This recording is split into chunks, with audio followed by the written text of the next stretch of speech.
আল্লাহ তাআলা বলেন, ফানকাহু মা তাবা লাকুম, পৃথিবীর মানুষ তোমরা বিবাহ করো তোমাদের পছন্দ মতো।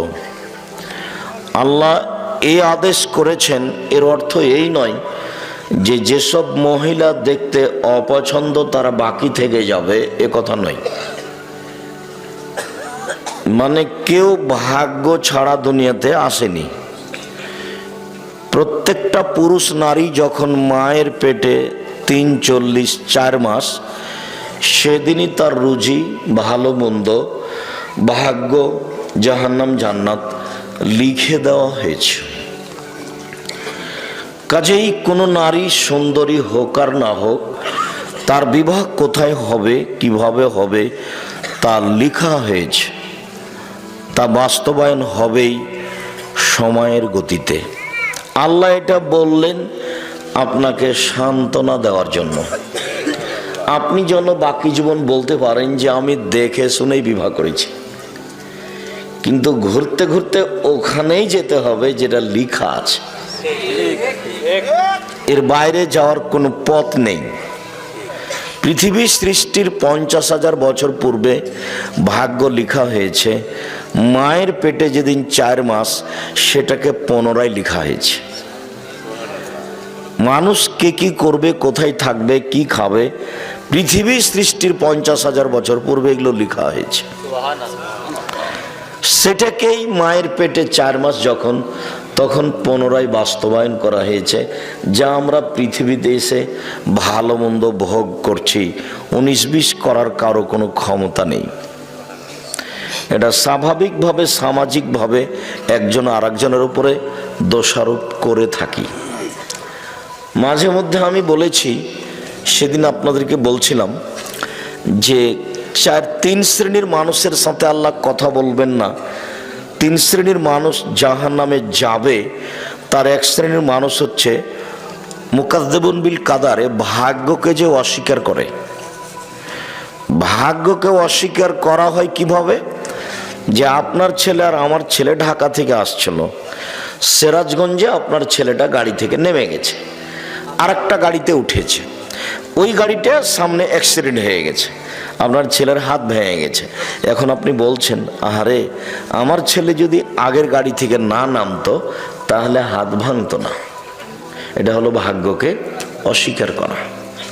ঘটনা ঘটবে, এটা লেখা আছে তার তাকদিরে, তাই ও গাড়ি থেকে নেমেছে। আপনাকে এই দিকে আসতে হতো না যে গাড়ি থেকে নেমে এটাতে উঠেছে সেজন্য ভেঙে গেছে। এখন আপনাকে বলতে হবে যেটা ঘটেছে তাকদির, চলো ছেলেকে নিয়ে তাড়াতাড়ি মেডিকেলে যাই, তার কি চিকিৎসা হবে এই পদক্ষেপ গ্রহণ করি। এদিকে না গিয়ে এদিকে এসেছে। যেমন রাসূল সাল্লাল্লাহু আলাইহি সাল্লাম বলেছেন, তোমরা ৩টা ব্যাপারে বদদুয়া করো না। এক, নিজেদের ব্যাপারে বদদুয়া করো না, যে সব ঝামেলার মধ্যে বেঁচে থাকার চেয়ে না থাকাই ভালো। লা তাদু আলা আনফুসিকুম, বুখারী মুসলিমের হাদিস। আল্লাহ রাসূল সাল্লাল্লাহু আলাইহি সাল্লাম বলেন যে তোমরা নিজেদের উপরে বদদুয়া করো না, এসব ঝামেলা বেঁচে থাকার চেয়ে না থাকাই ভালো। এইটা হলো নিজের উপরে বদদুয়া করা। ওয়ালা তাদু আলা আমওয়ালিকুম, তোমাদের অর্থ সম্পদের উপরে বদদুয়া করো না। এই টাকা পয়সার এই ঝামেলা, মামলা, মোকদ্দমা, জমি জায়গা, এসবগুলো না থাকাই ভালো। অর্থ সম্পদের উপরে তোমরা বদদুয়া করো না। ৩, ওয়ালা তাদু আলা আওলাদিকুম, তোমাদের ছেলেদের মেয়েদের উপরে বদদুয়া করো না। ছেলেদের মেয়েদের উপরে বদদুয়া, বাপ মায়ের বদদুয়া একেবারে বিদ্যুৎ কারেন্টের মতো লেগে যাবে, খুব সাবধান। এখন ছেলে বাপকে মেরেছে, তো এখন বাপে বলছে তোকে ত্যায্য পুত্র করলাম, তোকে ত্যায্য পুত্র করলাম, তোকে ত্যায্য পুত্র করলাম। শতবার যদি বাপ বলে যে তোকে ত্যায্য পুত্র করলাম, তো এই কথার কোনোই দাম নাই। বাপ মরলেই ছেলে জমি ভাগ করে নেবে। মানে এই ত্যায্য পুত্র বাক্যের কোনো দাম নাই। ছেলে যখন বাপকে মেরেছে, তখন বাপের উচিত ছিল তাড়াহুড়া করে সুন্দর করে ওযু করে ঘরে ঢুকে সময়ের উপরে 2 রাকাত সালাত আদায় করে কিবলার দিকে মুখ করে হাত উঠিয়ে প্রার্থনা করে বলার দরকার ছিল যে আমি এই জন্য ছেলে তোমার কাছে নিইনি, তুমি আমাকে ছেলে ফিরিয়ে দাও। ছেলে আমাকে মারবে কেন? ছেলে আমাকে সম্মান করবে। আমার ছেলে ভুল করেছে, তুমি আমার ছেলেকে ভালো করে দাও, আর যেন আমাকে কোনোদিন না মারে, ও যেন আমাকে মাথায় করে থাকে, ও যেন আমাকে সম্মান করে, এইটা আমি তোমার কাছে চাচ্ছি। আমি তো এরকম ছেলে তোমার কাছে চাইনি, তুমি আমার ছেলেকে ভালো করে দাও। এইটা ছিল বাপ মায়ের জন্য বলা উচিত। কিন্তু বাপ মা রাগ করে বলছে তোকে ত্যায্যপুত্র করলাম, তোকে ত্যায্যপুত্র করলাম, অথচ ওই কথার কোনো দাম নেই, কোনো দাম নেই। বাপ মরলে জমি ভাগ করে নিবেই, আর নেওয়াটাই ঠিক। পৃথিবীতে বাপ মাকে মানে না যারা, তারা জান্নাতে যাবে না, এ কথা ঠিক। কিন্তু বাপ মা ছেলে মেয়েকে গালি দিবে, বদদোয়া করবে, এটা নয় যে। তখন আপনাকে আমি একটা দেখিয়েছি যে তাৎক্ষণিক দেখেন, বাপ মায়ের দোয়া দেখবেন একবারে তাৎক্ষণিক, হাতে হাতে। 3 জন মানুষ বাল্য অবস্থায় 3টা বাচ্চা দুধ খাওয়া অবস্থায় কথা বলেছে। তার একজন হলেন ঈসা আলাইহিস সালাম, আর একজন হলো জোরায়েজের সপক্ষে একটি দুধের বাচ্চা। জোরায়েজ আজ থেকে নিয়ে হাজার হাজার বছর আগেকার লোক, বানি ইসরায়েলের কাহিনী, খুব বেশি ইবাদত করত। সে তার গির্জাঘরে ইবাদত করছিল। ফাজাতহু উম্মুহু, ইতিমধ্যে তার মা তার কাছে আসলো। ফাদাতহু, তার মা তাকে ডাকলো। তখন ও বলছে আবু উসাল্লি আম উজিবহা, আমি এখন সলাত আদায় করব না মায়ের ডাকে সাড়া দেব। এইটুকু দেরি, ভাবতে ভাবতে একটু দেরি হয়ে গেছে যে কি করি, মায়ের ডাকে সাড়া দিব না সলাত আদায় করব, কি করি, একটু দেরি হয়ে গেছে। একটু দেরি হতেই মা খেপে গিয়ে বলছেন আল্লাহুম্মা লা তুমিততাতুরিয়াহু জুহাল মুমেশাত, আল্লাহ তুমি এই ছেলের মরণ দিও না পতিতালয়ের মহিলার মুখ দেখা পর্যন্ত। এর জন্য একজন পতিতালয়ের মহিলার সাথে একটা সম্পর্ক, দুর্ঘটনা ঘটে যায়, তারপরে যেন ওর মরণ হয়। ও আমার সাথে কথা বলতে দেরি করলো কেন? মা ফিরেই যায়নি। ফাজাত ইমরাতুন ফাদাত, হঠাৎ একটা মহিলা এসে তাকে বলছে তুমি আমার সাথে জেনায় লিপ্ত হও। ফাআবা, জোরায়েজ অস্বীকার করলেন। ছি ছি ছি ছি ছি, বলো কি তুমি? ফাআতাতির রাইয়া, তখন ওই মহিলা একটা রাখালের কাছে আসলো। ফাম কানাথু, মহিলা রাখালকে চেপে ধরলো, জেনা করলো। ফাদাত গোলামান, এতে একটা বাচ্চা জন্ম নিল। কালত হুয়া মিন জোরায়েজ, মহিলা বলে দিল এই বাচ্চাটা হলো জোরায়েজের। বদনাম ছড়িয়ে গেল। ফাতাহু, জনগণ জোরায়েজের গির্জাঘরের কাছে আসলো।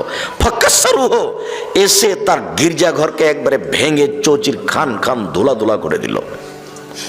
ওয়ানজালাহু, তাকে গির্জাঘর থেকে টেনে হেঁচড়ে রাস্তায় নামিয়ে দিল। ওয়াসাব্বুহু, যার যা ভাষাতে কুলাইলো সে তার ভাষায় গালি দিল। অনেক নির্যাতিত হওয়ার পরে ফাকামা, জোরায়েজ দাঁড়ালো। অতাওয়াদ্দা, অজু করলো। অসল্লা রাকাতাইন, 2 রাকাত সালাত আদায় করলো। 2 রাকাত সালাত আদায় করার পরে ফাআতাল গোলামা, ওই দুধের বাচ্চার কাছে আসলো। দুধের বাচ্চাকে বললো মান আবুকা, বলো তো দুধের বাচ্চা তোমার বাপকে?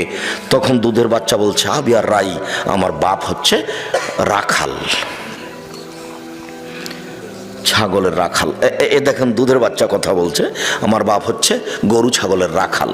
তখন গ্রামবাসী বলছে নাবনি সওমাতাকা বিদ্যা হবে, তোমার এই গির্জা ঘরটাকে আমরা স্বর্ণ দিয়ে বানিয়ে দেব, যারা ভেঙে ফেলেছে।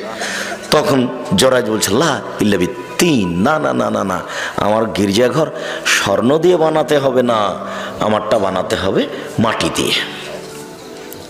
মুসলিম। এখানে যে কথাটা বলতে চেয়েছি সেটা হলো এই যে এ দেখেন বাপ মায়ের বদদোয়া, হাতে হাতে কি একটা দুর্ঘটনা ঘটে গেল। বলেও কখনো বাপ মায়ের জন্য বদদোয়া, ছেলে মেয়ের জন্য বদদোয়া করবেন না। সম্মানিত দিনী ভাই বোন, আপনাদেরকে আমরা জোরালো অনুরোধ জানাচ্ছি, আপনারা যে যেখানে আছেন সুন্দরভাবে বসে থেকে ভদ্রতা বজায় রেখে গুরুত্বপূর্ণ আলোচনা শোনার জন্য প্রাণপণে চেষ্টা করুন। এই সময়ে কেউ দোকানপাটে থাকবেন না, আমার এটা জোরালো অনুরোধ। আমি এসেছি কষ্ট করে, একটা দিন বের করতে কত সময় লাগে, কত বছর কেটে যায়। আর এইভাবে আমি আসলাম এত কষ্ট ক্লেশের পরে, আর আপনি এখন দোকানে বসে চা খাবেন, এটা ঘৃণিত কাজ। এই সময় আমি পছন্দ করি না। দয়া করে আপনি আপনার কথাবার্তা চলাচল বন্ধ করুন, সামনে আসুন, কিছুক্ষণ সময় অপেক্ষা করুন, আপনার কিছু না কিছু উপকার করবই করব ইনশাআল্লাহ। সম্মানিত দিনী ভাই বোন, আল্লাহ তাআলা বলেছেন পছন্দ মতো বিবাহ করো। এর অর্থ এই নয় যে ভাগ্য ছাড়াই কাজ হবে। এটা আপনাকে আল্লাহ সান্ত্বনা দিয়েছেন যে তোমাকে আমি আদেশ দিলাম যে পছন্দ মতো বিবাহ করো, কিন্তু পছন্দ মতো বিবাহ করো মানে 50,000 বছর পূর্বে যেটা লেখা আছে সেটার 19-20 হবে না।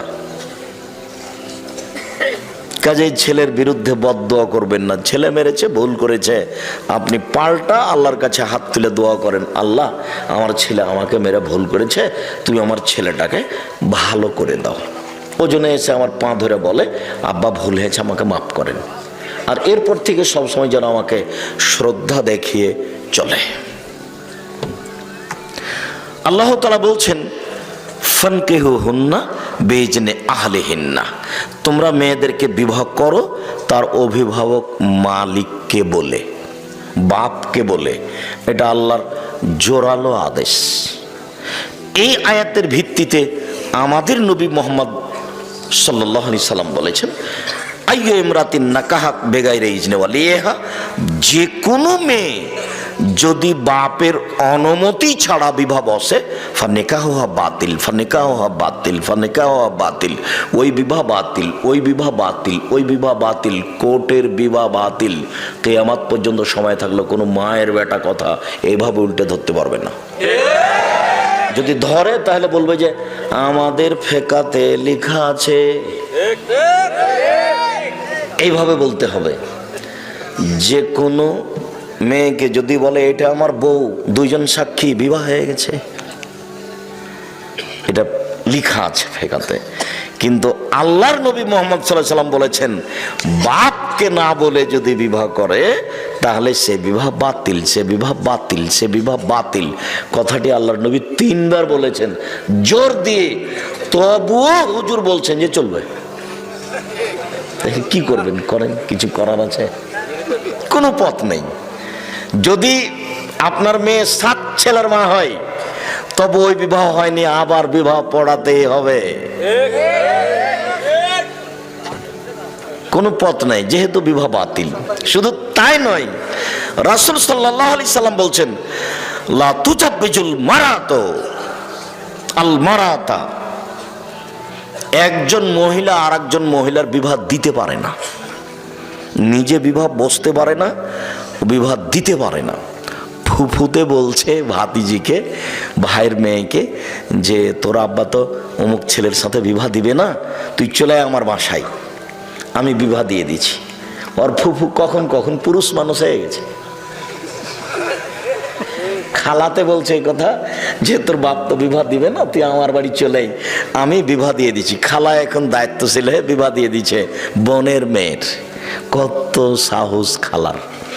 কথাটা ওইরকমই হয়ে গেল যে ওই যে মাঝে মধ্যে আপনাদের সামনে বলতে থাকি যে ঢাকা হাজি ক্যাম্পে পৌঁছিলাম, তখন দেখছি একজন মাওলানা সাহেব অনেক বড় পাগড়ি মাথায় বেঁধে বলছেন আপনারা বলেন লব্বাইক আল্লাহুম্মা লব্বাইক, লব্বাইক লা শারীকা লাক লব্বাইক, ইন্নাল হামদা ওয়ান নি'মাতা লাকা ওয়াল মুলক লা শারীকা লাক।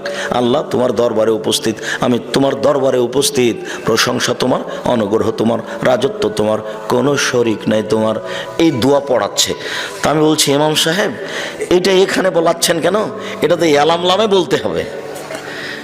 বিমান জিদ্দায় নামার 15-20 মিনিট পূর্বে বৈমানিকের পক্ষ থেকে বলা হবে আপনারা এহরাম বাঁধুন, তালবিয়া পড়ুন। তখন আপনার মুসাইল লোকেরা বলবে লাব্বাইক উমরাতান, আমি উমরার জন্য উপস্থিত, লাব্বাইক আল্লাহুম্মা লাব্বাইক, লাব্বাইক লা শারীকা লাক লাব্বাইক, ইন্নাল হামদা ওয়ান নি'মাতা লাকা ওয়াল মুলক লা শারীকা লাক। তো আপনি এখানে বলছেন যে, তখন আমাকে বলছে যে বাড়ি থেকে বললে হবে যে মোহাম্মদ সাল্লাল্লাহু আলাইহি সাল্লাম বলেছেন আলামলাম, মোহাম্মদ সাল্লাল্লাহু আলাইহি সাল্লাম মানতে হবে, ঠেকা বেঁধেছে, আমি মানুষ নয়, আমারটাও চলে। তো বাড়ি থেকে বলছে চলে, তো যার যেখানে মন সে সেখানে বলুক যে চলবে, যেহেতু মোহাম্মদ সাল্লাল্লাহু আলাইহি সাল্লাম দিয়ে কাজ হলো না। সবারটাই যখন চলবে তো ঠিকই আছে, যার যেখানে প্রয়োজন হবে সে সেখানে এহরাম বাঁধবে। মোহাম্মদ সাল্লাল্লাহু আলাইহি সাল্লাম দিয়ে তার হলো না, তো ঠিকই মোহাম্মদ সাল্লাল্লাহু আলাইহি সাল্লাম নাকচ করে দিয়েছেন যে বাপ ছাড়া বিবাহ হবে না। এখন খালা বলছে যে ওটা মোহাম্মদ সাল্লাল্লাহু আলাইহি সাল্লাম বলেছে না, আমি তো খালা, আমি পারবো না, খালা বিবাহ দিয়েছে। আল্লাহ বলছেন যে মেয়ের অভিভাবককে বলে বিবাহ করো। তারপরের বাক্যে বলছেন অতহুন্না উজুরাহুন্না বিল মারুফ, ভালোভাবে মোহরটা দিয়ে দাও। বাকি মোহরে বিবাহ জায়েজ, কিন্তু মোহর দেওয়া লাগবে না এটা কোথায়? মরার সময় বলছে যে 10 কাঠা জমি তোমাকে দিয়ে দিলাম, এগুলো নয়। মোহর নগদ দেন আর 10 দিন পরে দেন, তাড়াতাড়ি দেন। যদি এবার আপনাদের বলছি, এই ছেলেরা শোনো, তোমার বাপ যদি মোহর না দিয়ে মারা যায় তাহলে তোমার বাপের পক্ষ থেকে তোমাকে তোমার মাকে মোহর দিতে হবে। এটা তোমার বাপের ঋণ কর্জ বাকি থেকে গেছে। তোমরা যদি তোমার বাপের মোহর তোমার মাকে না দাও তাহলে বিচারের মাঠে তোমার মা তোমার বাপের নেকি নিয়ে নেবে, কোনো পথ নাই। বিচারের মাঠে তখন তার বাপ তোমার টাকা পাবে না। তোমার বাপ বিচারের মাঠে টাকা পাবে? টাকা পাবে না। তোমার মার হাত ধরে ক্ষমা নিলে হবে? ওখানে বিচারের মাঠে হাত ধরে ক্ষমা চলে না। তাহলে কিভাবে বিচার হবে? বিচার হলো নেকি দিয়ে বোঝাতে হবে যে নেকি যে নেই, তো বলছে ওই পরিমাণ পাপ নিয়ে নিতে হবে। বিচার এইভাবেই রাসূল সাল্লাল্লাহু আলাইহি সাল্লাম সমাধা করে দিয়ে গেছেন যে বিচারের মাঠের বিচার এইভাবে হবে। আপনাকে আমি একটা থাপ্পড় মেরেছি, রিক্সাওয়ালা আপনি, তো এখন বিচারের মাঠে আপনার তো আমি হাত ধরে ক্ষমা নিনি, এখন কিয়ামতের মাঠে উপস্থিত, তো রিক্সাওয়ালা বলছে আমাকে থাপ্পড় মেরেছে, এখন আমি কি দিয়ে পরিশোধ করব? এখন তো আর বলতে পারছি না রিক্সাওয়ালাকে ভাই আমার ভুল হয়েছে তুমি মাফ করো, এটাও তো চলে না। কি করতে হবে? এখন রিক্সাওয়ালা আমার নেকি নিয়ে নিবে, তা আমার নেকি নেই, তো রিক্সাওয়ালার কিছু পাপ আছে, তো ওই নেকি পরিমাণ পাপ ওরটা আমি নিয়ে নিব। এটা হলো বিচার। হাদিস বুখারী মুসলিম। মোহর দিতে বাধ্য, যদি শেষ পর্যন্ত তুমিও না দাও তোমার বাপের মোহর, তাহলে বিচারের মাঠে তোমার মা তোমার বাপের নেকি নিয়ে নেবে। আল্লাহ বলছেন টাকা দিয়ে বিবাহ করো, আর তোমরা, এটা বগুড়া, তো বগুড়া, জয়পুরহাট, লালমনিরহাট, নীলফামারী, কুড়িগ্রাম, পঞ্চগড়, ঠাকুরগাঁ, জয়পুরহাট, এইসব ডিস্ট্রিক্টের মানুষ প্রায় বেশিরভাগই আমার জানা অনুপাতে শ্বশুরের কাছে টাকা নেই, যৌতুক। তা আল্লাহ বলছেন যে টাকা দিয়ে বিবাহ করো, মানে মোহর দিয়ে। সেখানে টাকা নিয়ে বিবাহ করা একেবারেই হারাম, টোটালেই হারাম, সম্পূর্ণরূপে হারাম। যে বাক্যটা আপনার খুব ভালোভাবে জানা আছে যে আব্দুর রাজ্জাক সাহেব বলেছেন ভিক্ষা করা টাকা দিয়ে চাউল কিনে ভাত খেয়ে ইবাদত কবুল হবে, কিন্তু যৌতুকের টাকা দিয়ে শ্বশুরের কাছ থেকে টাকা নিয়ে ওই টাকা দিয়ে চাউল কিনে ভাত খেয়ে ইবাদত কবুল হবে না। এই ফতোয়া উল্টে ধরার কোনো পথ নেই, এভাবেই থাকবে কিয়ামত পর্যন্ত। শ্বশুরের কাছে টাকা নেওয়ার কোনো পথ নেই। আর কোরআন হাদিস চিন্তা ভাবনা করে বুঝা যায় না যে বিবাহতে মেয়ের বাপের 2-1 টাকা খরচ হবে, এটা বোঝা যায় না। 2-1 টাকা খরচের কোনো পথ দেখা যায় না। তো আমরা আজকে প্রথম অংশের আলোচনা তেমন নয়, এতটুক যে বিবাহ করো, মেয়ের বাপ গার্জেনকে বলে কোর্টের বিবাহ বাতিল। তারপরে কোর্টে যদি বিবাহ হয় তাহলে বিবাহ আরেকদিন তার বাপের উপস্থিতিতে 2 জন সাক্ষী দিয়ে বিবাহ পড়াতেই হবে, কোনো পথ নেই। সবাই মিলে মেয়ে দেখতে যাওয়া নাজায়েজ, হারাম। বিবাহ নির্ধারণ হওয়ার পরে থোবড়া বা মেয়েদের গীত গাওয়া বা হলুদ মাখা জায়েজ, তবে এইভাবে নয়। আর হলুদ মাখার কোনো বিধান কোরআন হাদিসে নেই, তো হলুদ মাখা হারামও নয়। হলুদ মাখতে পারে কেউ, কিন্তু হলুদ তার ভাবেই মাখাবে এটা হতে পারে না, তাহলে বিবাহের সূচনাতেই জেনা। হলুদ তার খালাতো বোন, মামাতো বোন, চাচাতো বোন মাখাবে, তাহলে বিবাহের সূচনাতেই জেনা। একজন মহিলাই আরেকজন মহিলার গায়ে হাত লাগিয়ে হলুদ মাখাতে পারে না, তো একজন পুরুষ যুবক পুরুষের গায়ে হাত লাগিয়ে ভাবি, খালাতো বোন, মামাতো বোন কি করে হলুদ মাখাতে পারে? এর চেয়ে নোংরা, ন্যাক্কারজনক, জঘন্য, বর্বর কাজ আর কি হতে পারে? আমি এখানে যেটা বলেছি সেটা আপাতত বগুড়ার কোনো খবর আমার জানা নাই, যদিও বগুড়াতে বিবাহ শাদী আমাদের পরিবারেরও হয়েছে, কিন্তু আমি গাইবান্ধার বাস্তবে একটা দেখেছি, গীত সেখানেও আছে, কিন্তু চাঁপাইনবাবগঞ্জের সাথে একটা অবাক অমিল। সেটা হলো গাইবান্ধায় দেখেছি, রংপুরে দেখেছি যে বিবাহ পড়ানোর জন্য ভিতরে গেছে কয়েকজন। মেয়ের কাছে বিবাহ পড়ানো না যায়, হারাম, মেয়ের কাছে বিবাহ পড়াতে হবে না। মেয়ের কাছে বিবাহ রাজশাহী, চাঁপাইনবাবগঞ্জেও পড়াই। ওখানে গিয়ে বলে অমুক নিবাসী অমুক এত টাকা নগদ, এত টাকা বাকিতে তোমাকে বিবাহ করতে এসেছে, তুমি তাকে স্বামী সত্ত্বে কবুল করো। তখনও বলে কবুল করলাম। ওখানে 3 বার কবুল করার পরে এই মৌলানা সাহেব আর এই 4-5 জন লোক এই বরযাত্রী যেখানে আছে সেখানে এসে দাঁড়ায় সালাম দিয়ে। তখন বসে থাকা লোকগুলো বলে আপনারা কে? তখন ওরা বলে যে আমরা এ বিবাহের উকিল। তখন বসে থাকা লোকগুলি বলে যে মেয়ে কি কবুল করেছে? তখন দাঁড়িয়ে থাকা লোকগুলি বলে কবুল করেছে। তখন বসে থাকা লোকগুলি বলে যে তাহলে বসেন। তখন তারা বসে, মনে হচ্ছে এক পাগলামি কারবার। হিন্দুদের কলার গাছের চতুর্দিকে ঘোরা, বিবাহের সময় হিন্দুদের কলার গাছের চতুর্দিকে ঘুরে, ঠিক এরকমই মনে হচ্ছে। মানে ধর্ম এরকম এটা হয় কি করে? ইসলাম ধর্মের একটা দাম আছে, তার কাজকর্মের একটা মূল্যায়ন আছে।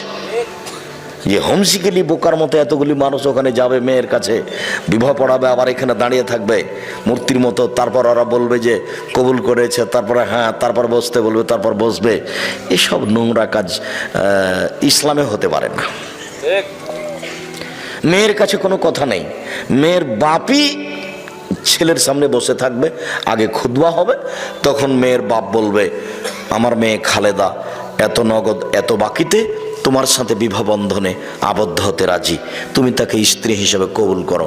তখনও বলবে কবুল করলাম, বা কাবিল তো, বুখারী মুসলিমের হাদিসে এসেছে, বলবে কাবিল তো, এটা আরবি শব্দ, মানে আমি গ্রহণ করলাম, কবুল করলাম। গুরুত্বপূর্ণ কথা হিসাবে 3 বার বলা যায়।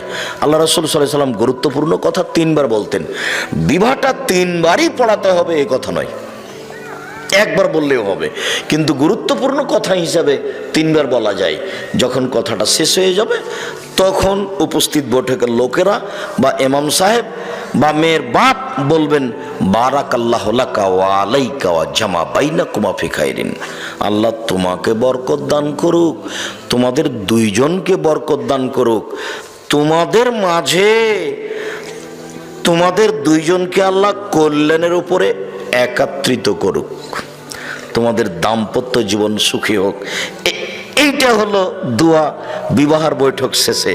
কিন্তু হুজুরের না জানার কারণে হুজুর এখন একটা লম্বা দোয়া মেরে দেবে। তারপরে যে বিবাহ পড়াতে এসেছে ও নিবে কিছু টাকা, যে লিখতে এসেছে ও নিবে কিছু টাকা, সবারটাই হচ্ছে মুহাম্মদ সাল্লাল্লাহু আলাইহি সাল্লামেরটা কেউ করে না একটু, ওটার সাথে কারো সম্পর্ক নাই, ওভাবে সাড়া দিতে হবে না। যেহেতু আমি ওভাবে সাড়া পছন্দ করি না, আপনারা এক খেয়ালে চেয়ে থাকেন, আমার কথাটা ধরে রাখেন, আমি খুশি হব আলহামদুলিল্লাহ। আমল করা তো আর সবার হাতে নয়, সবাই তো আমল করবে না, উপর থেকে যেটা ফায়সালা হবে সেটা। তবে আপনারা চেষ্টা করেন আমল করার, জোর করে কেউ কিছু করতে পারবে না।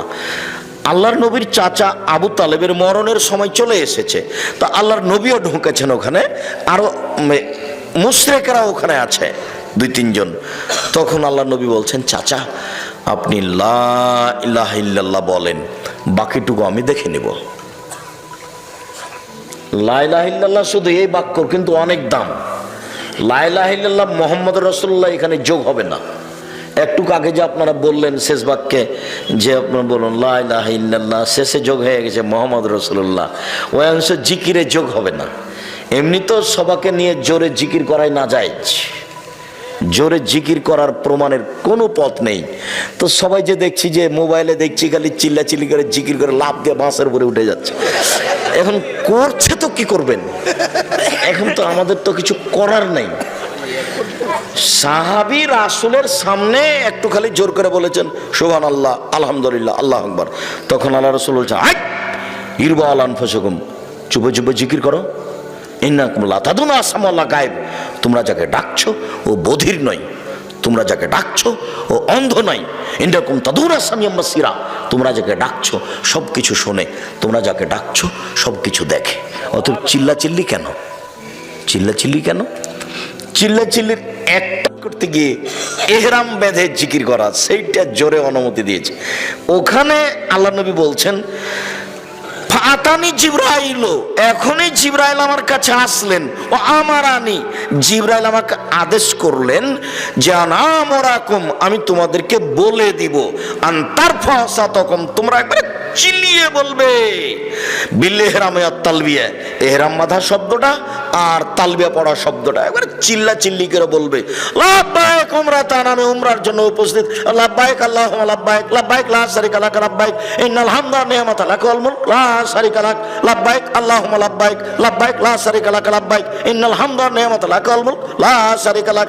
একবারে সৌদি আরবে পাহাড় ফাটিয়ে দিতে হবে, চিল্লে বলতে হবে। একথা জিবরাইল বলছেন, এসে আমাদের নবীকে, আমাদের নবী সবাইকে বলছে। আর এখানে সাহাবীগণ একটু জোরে জিকির করেছে, তখন এবারে ধমকে থাক, তোমরা যাকে ডাকছো কি বধির নাকি, তোমরা যাকে ডাকছো কি অন্ধ নাকি, এভাবে চিৎকার করছো কেন? সেই জায়গায় এভাবে বলে নিচ্ছে, কিছু করার আছে? কেউ তো দেখে না যে আসলে ধর্ম কি। যেহেতু না দেখেও চলছে, প্রয়োজন তো নেই। কঠোরভাবে যদি আপনারা ধরতেন তাহলে এখানে হতো, তা আপনাদের তো জিম্মেদারি আগে। আপনাদেরকে আল্লাহ বলছেন যে ফাসআলু আহলা যিকরি ইন কুনতুম লা তা'লামুন বিল বাইয়িনাতি ওয়াজ জুবুর, হে দুনিয়ার অজানা মানুষ, তোমরা জানা মানুষের নিকটে জানো প্রমাণ সহকারে। এটা আপনাদের জিম্মেদারি। আব্দুর রাজ্জাক সাহেবকে দাওয়াত দেওয়ার আগে জানতে হবে যিনি কোরআন হাদিস জানেন কিনা, এটা 5 জনকে জিজ্ঞাসা করতে হবে। জানেন খুব, এটা বুঝে নিলাম।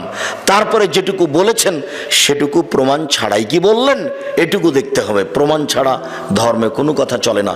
ইসলাম ধর্ম এমন একটা ধর্ম যে নগদ, বাকি কিছু নেই, গোপন দিয়ে কিছু চলে না।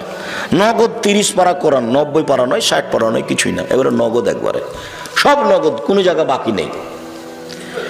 এমন কোন ফতোয়া নেই ধর্মে যেটা কোরআন এবং সহিহ হাদিস অনুপাতে দেওয়া যাবে না।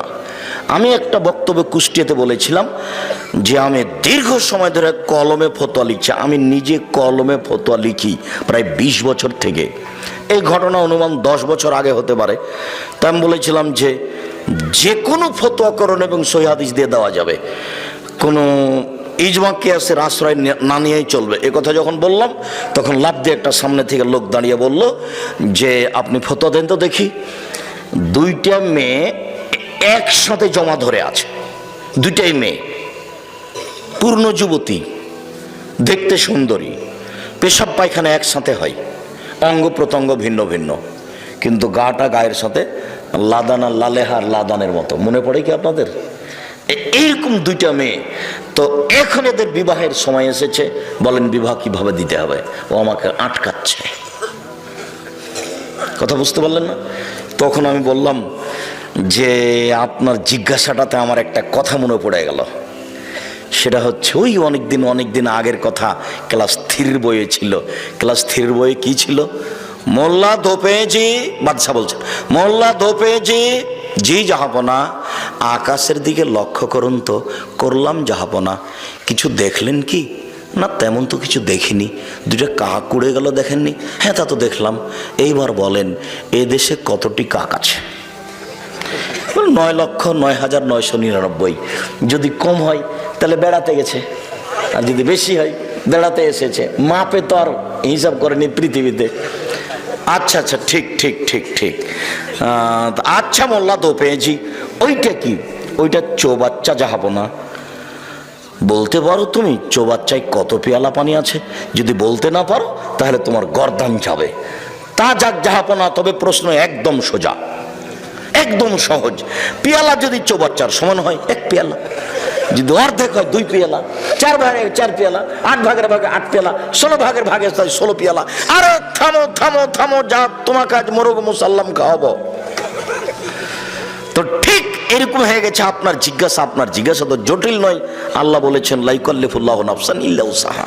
মানুষ যেটা করতে পারবে না এরকম বিধান আল্লাহ মানুষের উপরে চাপাবেন না।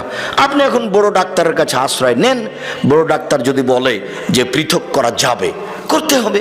যদি বড় ডাক্তার বলে পৃথক করা যাবে না, তো একজনে বিবাহ করুক, তাতে আসে যায় না। এবার আপনি দেখান কে বিবাহ করতে চাচ্ছে, মেয়ে দুটি কোথায়? কোনো পথ নেই। যে কোনো ফতোয়া আমার 20 বছরের অভিজ্ঞতা বলছে, আমার 20 বছরের অভিজ্ঞতা বলছি, যে কোনো ফতোয়া কোনো ফেকার আশ্রয় নিতে হবে না ইনশাআল্লাহ। কোনো কেয়াসের কোনো কিছুরই আশ্রয় নিতে হবে না। আপনি কোরআন হাদিস দিয়ে বলতে পারবেন, কোনো সমস্যা নেই। আমার 20 বছরের অভিজ্ঞতা বলছি, 2-1 দিনের নয়, আর হঠাৎ করে নয়। আর অভিজ্ঞতা শুরু হয়েছে বগুড়া থেকে। সর্বপ্রথমে আমি 90 সালে বগুড়া ফতে আলী মসজিদে, ওই যে ফতে আলী ব্রিজের ওখানে যে মসজিদটা ছিল, ওখানে দাওয়াতের জন্য আসতাম। ওখানকার লোকেরাই যে টিয়া ভাই এখনো আছে, আমাকে পথ খরচ দিত 20 টাকা, তারপরে 50 টাকা, তারপরে 100 টাকা, তারপর 200 টাকা, তারপর 300 টাকা, তারপর 500 টাকা। এগুলো তাদের পথ খরচ। এখনো পাশে বসে আছেন সেকাল থেকে, 90 সাল থেকে। যদি কোনোদিন আমার মুখের চোখটা একটু দুর্বল হয়েছে টাকা কম দেখে, এটা প্রমাণ যদি করে দিতে পারেন, আমি জাতির সামনে কোনোদিন বক্তব্য দেব না। একটু কেমন কেমন লাগলো আব্দুর রাজ্জাক সাহেবকে দেখে, টাকা তো কম দিলাম, তো মনে হলো মুখটা যেন কেমন কেমন মনে হলো। এটা প্রমাণ করতে পারলেন। একবারে সূচনা থেকে তারা আছেন, একেবারে সূচনা থেকে। সর্বপ্রথম যখন এসেছি বগুড়ায়, আল্লাহর কসম, আল্লাহর কসম, আল্লাহর কসম, আপনাকে আমি ফাঁকি দিতে আসিনি। আমার বুঝ অনুযায়ী আমি কোরআন এবং সহিহ হাদিসের কথা বলে থাকি, বলবো ইনশাআল্লাহ। সম্মানিত দিনী ভাই বোন, আরেকটু জরুরি কথা যে বিবাহের এইসব নিয়ম নীতির পরে, বিবাহ পড়ানোর পরে বর কনেকে নিয়ে যেসব কিছু করা হয় বরের বাড়িতে কনের বাড়িতে, এগুলো সব হারাম। বিবাহ পড়ানোর পরে একটা কাজ আছে, সেটা অলিমা। এটা মেয়ে ছেলের বাপের বাড়িতে হবে। আর অলিমাতে শুধু ধনী মানুষকে যদি দাওয়াত দেওয়া হয়, গরিব নিঃস্ব ফকিরকে বাদ দেওয়া হয়, তাহলে ওই খাদ্য ড্রেনে ফেলে দিতে হবে, কুকুরে খাবে। কেন আব্দুর রাজ্জাক এভাবে বললেন কেন? আল্লাহ নবী বলেছেন আশারত আমিন, সবচেয়ে নিকৃষ্ট খারাপ খাদ্য ওই খাদ্য যেই খাদ্যে শুধু ধনীদের দাওয়াত দেওয়া হয়েছে, গরিবদের দেওয়া হয়নি। তাহলে এবার যে কয়েক দেগ ভাত রান্না করা হয়েছে গরুর গোশত দিয়ে, এই ভাতটা এখন কেমন ভাত বলেন তো দেখি? সবচেয়ে খারাপ, সবচেয়ে নিকৃষ্ট। এ কথা আমি বলিনি, এ কথা মুহাম্মদ সাল্লাল্লাহু আলাইহি ওয়াসাল্লাম বলেছেন। দেখকে একবার উল্টিয়ে ফেলে দিতে হবে ট্রেনে, কুকুরে খাবে ভাত, মানুষ খাবে না। কেন? এতে কাকে দাওয়াত দেওয়া হয়েছে? শুধু চিনে চিনে ধনীকে দাওয়াত দেওয়া হয়েছে। অতএব এই খাদ্য হারাম, এ কথা আমি বলিনি, এ কথা মুহাম্মদ সাল্লাল্লাহু আলাইহি ওয়াসাল্লাম বলেছেন। আর দুয়াটার ওখানে আছে বরকত। বরকনের ভিতরে বরকত কি আছে? বরকতের কথাটা আপনাকে মাঝে মধ্যে বলে থাকি, এই জন্যই বলে থাকি যে আপনার স্ত্রী, আপনার মা, দুইজনই সংসার পরিচালনা বুঝে না। ভাতে চাউল দিতে গিয়ে 2টা চাউল পড়ে গেছে, সেটা তুলে যে পাতিলে দিতে হবে সেটা তার বিবেচনাতে নেই। বাড়ির বরকত বুঝে না। দেখেন তো, বরকত যেভাবে আল্লাহ রাসূল বলছেন, মানুষের মধ্যে বরকত আছে, টেবিলটার মধ্যে বরকত আছে, এই বোতলটার পানিটার মধ্যে বরকত আছে। কিভাবে এগুলো আব্দুর রাজ্জাক সাহেব? টেবিলের বরকত বুঝতে পারলেন না? আজকে সন্ধ্যার সময় টেবিলটা করা হয়েছে, এমন এক জায়গাতে ঘরে রেখেছেন যে উপর থেকে বস্তা পড়ে টেবিলটা ভেঙে গেল, একদিনই শেষ। আর একটা টেবিল আপনাদের বাড়িতে আছে, আপনার দাদার করা, এখনো আছে। তার মানে ওই টেবিলটাতে বরকত আছে, এটাতে বরকত নেই। আল্লাহ রাসূলের সামনে যখন কোনো নতুন ফল দেওয়া হতো তখন তিনি বলতেন, আল্লাহুম্মা বারিক লানা ফি সামারিনা ওয়া সায়না ওয়া মুদ্দিনা ওয়া শাহরিনা। আল্লাহ তুমি আমাদের ফলে বরকত দাও, আমাদের শহরে বরকত দাও, আমাদের ওজনে বরকত দাও, আমাদের জিনিসপাতিতে বরকত দাও। রুজি ভিন্ন জিনিস, বরকত ভিন্ন জিনিস। রুজি ভিন্ন জিনিস, বরকত ভিন্ন জিনিস। খুতবা শেষে বিবাহ পড়ানোর পরে প্রথম বাক্যটাই বললেন, আল্লাহুম্মা বারিক বারাকাল্লাহু লাকা ওয়া আলাইকুমা। আল্লাহ বরকত তোমাকে দেখ, তোমাদের দুজনকে দেখ, আর তোমাদের দুজনকে আল্লাহ কল্যাণের উপরে একাত্রিত করুক। ধর্মের সাথে কারো ভালো সম্পর্ক নেই, কেননা ধর্ম কেউ বুঝে না। যারা প্রচার করছে তারাও বুঝে না, যারা বলছে তারাও বুঝে না। এখানে যিনি ওনার নাম কি, কাজীর খাতাতে 4 জন সাক্ষী লাগবে। এই খাতা ফেলে দিতে হবে, এই খাতা চলবে না। বিবাহের জন্য 4 জন সাক্ষী লাগে না, কয়জন লাগে? 2 জন। এখানে আবার ভাগ করে নিয়েছে, মেয়ের পক্ষ থেকে 2 জন, ছেলের পক্ষ থেকে 2 জন। তার মানে সূচনাতেই গন্ডগোল। আল্লাহ নবী এ কথা বলেননি। আল্লাহ নবী মুহাম্মদ সাল্লাল্লাহু আলাইহি ওয়াসাল্লাম বলেছেন যে একটা বিবাহ জায়েজ হওয়ার জন্য কয়জন সাক্ষী লাগে? 2 জন। ও পুরুষের পক্ষে না মহিলার পক্ষে, এই কথা তিনি বলেননি। তিনি বলেছেন লা নিকাহা ইল্লা বি শাহিদাইনি, 2 জন সাক্ষী ছাড়া বিবাহ হয় না। ওয়ালা নিকাহা ইল্লা বি ওয়ালিন, অভিভাবক ছাড়া বিবাহ হয় না।